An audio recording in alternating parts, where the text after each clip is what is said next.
ટુકવાડા, પરિયા, સુખેસ અને ઉમરસાડી જિલ્લા પંચાયતની 4 બેઠક પર અંદાજિત 65% મતદાન. પાડી તાલુકા પંચાયતની 22 બેઠકો પર સરેરાશ મતદાન 70% મતદાન. પાડી તાલુકાની 22 બેઠકો અને જિલ્લા પંચાયતની 4 બેઠકો સાથે તમામ બેઠક જીતીશું હોવાનું જણાવતા પુનિત પટેલ, જિલ્લા પંચાયતની પાડી તાલુકામાં આવતી ઉમરસાડી, પરિયા, ટુકવાડા, સુખેસ બેઠક પર સાંજ સુધીમાં 60% મતદાન નોંધાયું હતું, જ્યારે પારડી તાલુકા પંચાયતની 22 બેઠકો પર અંદાજિત 65%થી વધુ મતદાન નોંધાયું હતું. વહેલી સવારથી જ પારડી તાલુકાના મતદાન મથકો પર મતદારોની લાંબી લાઈનો જોવા મળી હતી. પરિયા જિલ્લા પંચાયતની બેઠક પર શરબત વિતરણ કરાયું હતું. ડુંગરી મતદાન મથક પર રવિન્દ્ર પટેલ અને તેમની ટીમ દ્વારા ઉનાળામાં તાપના કારણે શરબતનું વિતરણ કરવામાં આવ્યું હતું. અહીં કોંગ્રેસના સતીશ પટેલ અને તેમની ટીમ પણ જોવા મળી હતી. પરિયા ગામે બંને બૂથો પર ભાજપના કાર્યકરોની ઓછી હાજરી જોવા મળી હતી. ખાસ કરીને માજી સરપંચની નારાજગીની ચર્ચા ચાલી હતી, જ્યારે કિકલના મતદાન મથક પર સરપંચ મનોજ પટેલ, ઉપસરપંચ મયુર પટેલ તેમની ટીમ સાથે જોવા મળ્યા હતા. તેમણે ભારે ઉત્સાહથી મતદાન કરાવ્યું હતું અને વધુમાં વધુ મતદાન કરવા માટે અપીલ કરી હતી. ઉદવાડા ગામના મતદાન મથક પર મોટી સંખ્યામાં મતદારો મતદાન કરતા જોવા મળ્યા હતા. સરપંચ ધર્મેન્દ્ર પટેલ અને ભાજપના ઉમેદવાર પ્રજ્ઞેશ પટેલ જોવા મળ્યા હતા. તેમણે પણ મોટી જંગી બહુમતીથી વિજય મેળવવાની આશા વ્યક્ત કરી હતી. ત્યારબાદ સોનવાડા ખાતે પણ મોટી સંખ્યામાં મતદાર ભાઈઓ અને બહેનોએ ઉત્સાહભેર ભાગ લીધો હતો અને ગુણવંતભાઈ દેસાઈ જીત મેળવીશું હોવાનું તેમણે જણાવ્યું હતું. જ્યારે સુકેશ મતદાન મથક પર પારડી તાલુકા ભાજપ પ્રમુખ પટેલ અને તેમની ટીમ સાથે ભારે જહેમત ઉઠાવી હતી અને નાણામંત્રી કનુભાઈ દેસાઈ પણ મુલાકાત લઈ નિરીક્ષણ કર્યું હતું. પુનિત પટેલે પારડી તાલુકાની તમામ 22 બેઠકો પર વિજેતા બનીશું તેમજ પારડી તાલુકામાં 4 જિલ્લા પંચાયતોની તમામ બેઠકો પર ભાજપનો ભગવો લહેરાશે હોવાનો દાવો કર્યો હતો. એકંદરે પારડી પંથકમાં શાંતિપૂર્ણ વાતાવરણમાં ચૂંટણી સંપન્ન થઈ હતી, જ્યારે પારડી પોલીસના પીઆઈ GR ગઢવીની ટીમનો ચુસ્ત બંદોબસ્ત અહીં જોવા મળ્યો હતો.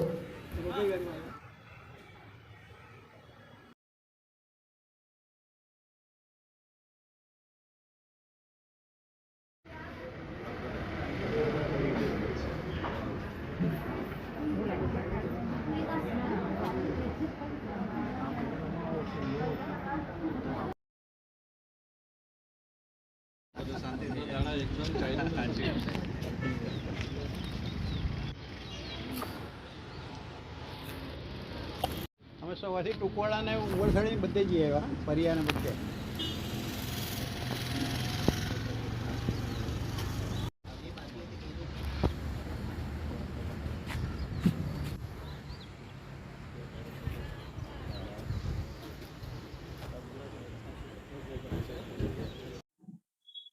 સમગ્ર ગુજરાતમાં 2001થી જ્યારથી મોદીજીએ ગુજરાતનું સુકાન સંભાળ્યું ત્યારથી એમની વિકાસની રાજનીતિને સમગ્ર દેશે સ્વીકારી એમને 2014માં દેશના વડાપ્રધાન બનાવ્યા ત્યારથી દેશનો તેમજ ગુજરાતની વિકાસ માનનીય મુખ્યમંત્રી શ્રી ભૂપેન્દ્રભાઈ પટેલની આગેવાની હેઠળ થઈ રહ્યો છે અને આ સ્થાનિક સ્વરાજ્યની ચૂંટણીમાં લોકોએ વિકાસને જ મત આપ્યો છે અને ચોક્કસ કહી શકાય જે રીતે મતદાનના આંકડાઓ દેખાય છે અને ખાસ કરીને વલસાડ જિલ્લામાં તો ભારતીય જનતા પાર્ટીનો ભવ્ય વિજય થવા જઈ રહ્યો છે અને સાથે સાથે વાપી મહાનગરપાલિકાએ પણ સમગ્ર ગુજરાતમાં બધી મહાનગરપાલિકામાં સૌથી વધુ મતદાનનો આંકડો દોર્યો છે. ત્યારે ચોક્કસ રીતે કહી શકાય કે વિકાસની રાજનીતિ જે ભારતીય જનતા પાર્ટીએ અપનાવી છે અને વિકાસનો વિજય થશે.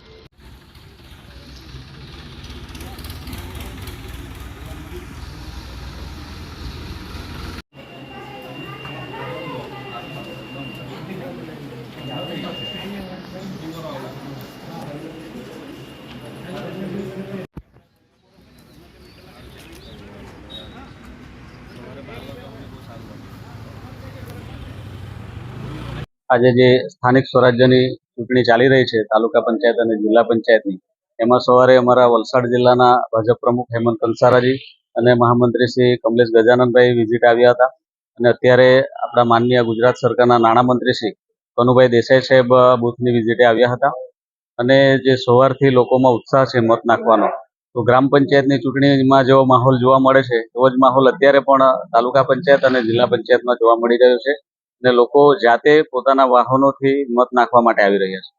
અત્યારે કેટલા અમારું આજે આ સીટનું ઓવરઓલ 70 થી 72% જેવું વોટિંગ થયું છે અને એમાં એક તરફા વોટિંગ થયું એમ કે તો ચાલે એવું છે. કેટલી સીટનો અમારી તાલુકા પંચાયતની જે 22 સીટો છે એમાં 22 માંથી 22 અમે જંગી બહુમતીથી જીતશું. સાથે સાથે જે 4 જિલ્લા પંચાયત છે એ 4 જિલ્લા પંચાયત અમે જીતશું. ના એ લોકો ખોટી અફવા છે, એમાં એવું જરા બી નથી.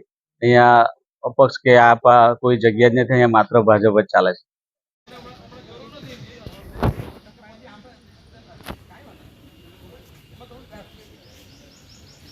ત્યાં પૂરા જોશથી બીજેપીનું વાતાવરણ ચાલી રહ્યું છે. એમાં 40% મતદાન થઈ ચુક્યું છે અને અમે પૂરેપૂરી ખાતરી આપીએ કે 22 સીટ અમારી તાલુકા પંચાયતની અને 4 સીટ જિલ્લા પંચાયતની અમે પૂરેપૂરી બહુમતી જંગીથી જીતવાની આશાથી એકદમ કન્ફર્મ કહીએ છીએ કે અમે 100% જીતીશું.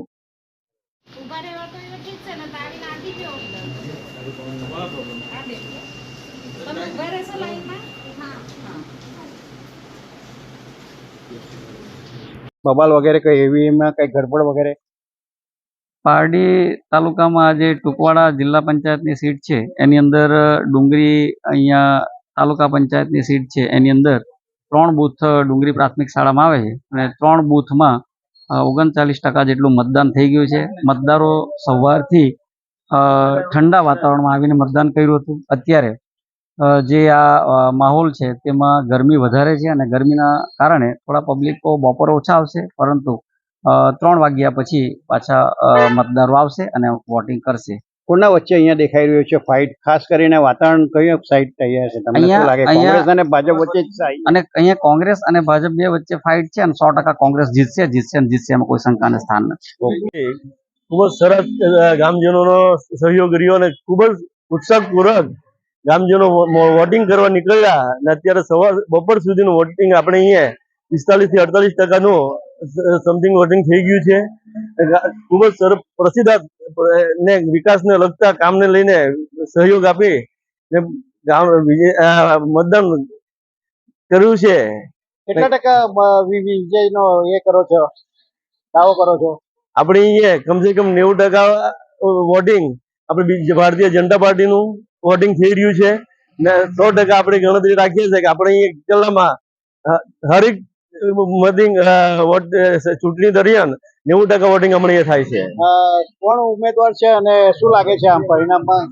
આપણે અહીંયા ઉમરસાડી 34ની સીટ પાસે પ્રજ્ઞેશભાઈ જિલ્લા પંચાયતનો ઉમેદવાર છે અને તાલુકા પંચાયતનો ઉમેદવાર અમારા હેમંતભાઈ છે.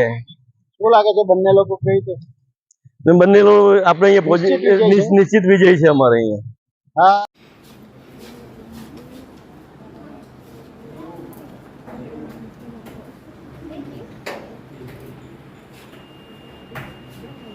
સૌપ્રથમ તો તમારા માધ્યમથી મેં મારી ગામની જનતાને, તમામ ગામની જનતાને જણાવવા ખૂબ ખૂબ અભિનંદન પાઠવું છું અને ખૂબ ખૂબ આભાર વ્યક્ત કરું છું કે આ તડકાના તાપમાં કે જે લોકોએ વિકાસના કામે જે ઉત્સાહ બતાવીને જે વોટિંગ કર્યું 48%ની આસપાસ 12 વાગ્યા સુધીમાં, એ બદલ મેં અમારા ગામની જનતાનો ખૂબ ખૂબ આભાર વ્યક્ત કરું છું.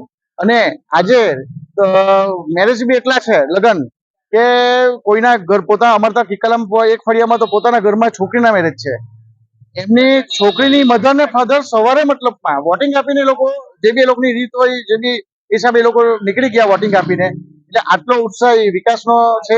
આજે કિકાલા ગામમાં ઘણા બધા વિકાસનો કામો થયા છે. એટલે વિકાસના નામે મતલબમાં લોકોનો ઉત્સાહ બહુ ખૂબ સરસ છે. ગયા વખતે ખાસ કરીને કિકલ્લાથી અહીંયા બેઠક મળી હતી, તમારા ઉમેદવાર આવ્યા છે. આ વખતે ઉદવાડા ગામથી મળ્યો છે અને તમે બી આ વખતે ચૂંટણીમાં કઈ દેખા નહીં એવી ચર્ચાનો વિષય? ના અમૃતભાઈ, આપણે એકચ્યુઅલીમાં ફોટો શોમાં નથી માનતા મળે. એક વર્કર છે, આપણે ભારતીય જનતા પાર્ટીનું એક કાર્યકર રીતે કામ કરતા આવેલા છે અને કરતા રહીશું. શું લાગે છે આ ઉમરસાડીની જે નિશ્ચિત 5 સીટ આપણી તાલુકા પંચાયતની અને જિલ્લા પંચાયતની 34 ઉમરસાડી સીટનો જંગી બહુમતીથી વિજય હાસિલ કરશે.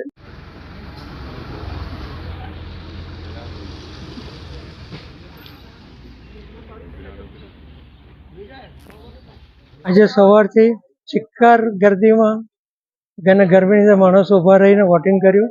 એમાં જિલ્લા પંચાયત અને તાલુકા પંચાયત બંનેને એક સરખા વોટ મળી રહ્યા છે અને અત્યાર સુધીમાં લગભગ 75 થી 76% જેટલું વોટિંગ થઈ ગયું છે અને લોકોએ એકદમ શાંતિ બતાવી છે. આટલી ગરમી હોવા છતાં પણ દરેકે પોતપોતાનો ફરજ બજાવી છે. એટલે સાંસોડાના માટે અમને બહુ ખૂબ માન છે કે સાંસોડાના લોકોએ સંપૂર્ણ હાજરીથી અત્યારે વોટિંગ કરી રહ્યા છે. હમણાં પણ વોટિંગ કરી રહ્યા છે. અમારે બીજેપીની સીટ પરથી તાલુકા પંચાયતમાં જશોદાબેન ઉભા રહ્યા છે. જિલ્લા પંચાયતમાંથી નરેશભાઈ પટેલ ઉભા રહ્યા છે. એ પણ બહુ અનુભવી છે અને બંને સારા કાર્ય કરતા છે. હવે લગભગ ટોટલી તમને કહું છું કે 70% જેવી કંઈ મજા આવી 70% અમને લોકોને વોટ મળશે, સફળતા પામીશું. કેવું લાગે છે, કેવું ફીલ કરે છે દીકરા? સરસ ફીલ કરું છું કે ફર્સ્ટ ટાઈમ મેં મારો અધિકાર મેળવ્યો અને વોટિંગ કરવા આવી છું. ક્યાં આગળ આવ્યા તમે? આ પરિયા 4 રસ્તા. ક્યાં રહો છો તમે? આ પરિયા જ રહું છું. શું નામ દીકરા તારું? મયંકી ભાવેશભાઈ પટેલ. ઓકે. ત્યારે ભાજપ પ્રમુખ તાલુકા પ્રમુખ પુનિત પટેલ સાથે વાત થઈ હતી અને ખાસ વિઝિટ આવ્યા હતા. તો તેઓ દાવો કર્યો છે કે પાર્ટી તાલુકાની 22 સીટ કબજે કરશું અને 4 જિલ્લા પંચાયતની સીટો કબજે કરશું. જો કે અહીંયા જે લોકવાયકા થઈ રહી છે કે અપક્ષથી અહીંયા કોંગ્રેસ સાથે જોર કરી રહ્યો છે, પરંતુ એને ફગાવ્યું છે અને કોઈ પણ સામે ભાજપ સિવાય કોઈની પણ સીટ આવે ને ભાજપ સિવાય કોઈનો ક્લાસ નથી એવું અહીંયા ગઢ છે. જેથી કરીને હવે જોવાનું છે કે 28 તારીખે શું પરિણામ આવે. સુકેશભાઈ અમૃત પટેલ, સંકલ્પ.